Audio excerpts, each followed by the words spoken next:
And welcome to another exciting week in mortgage and real estate news. And this week, the hot topic is back on inflation.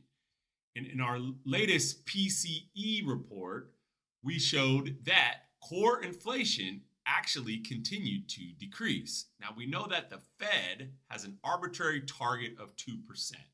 And while we're not there yet, we are definitely trending closer. Core inflation on a year over year declined from 4.3% down to 3.9%. And while this is significant, because this is the first time we've been under 4 in over 2 years.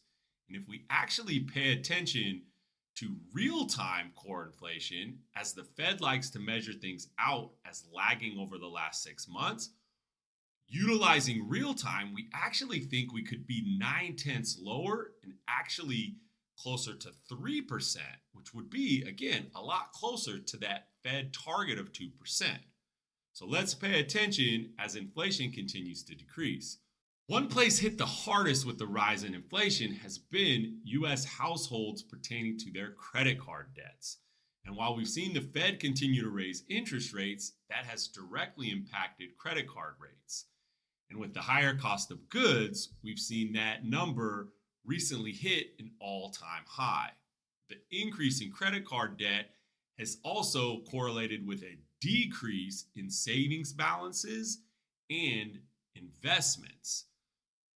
One potential solution for this is that Zillow now rates the U.S. real estate market worth a whopping $52 trillion. And California is the highest state, coming in at $10 trillion. Now, if we have real estate at an all-time high and credit cards at an all-time high, it seems like there could potentially be a solution with people utilizing equity to pay off some of their debts. We've seen an increase in applications for home equity lines of credit and cash out refinances. And while it may seem not as smart to take a higher interest rate on your mortgage than you currently have, when we run the numbers, it's actually really good idea to pay off your high interest revolving debt, which typically ranges in the high 20s or even over 30% in interest.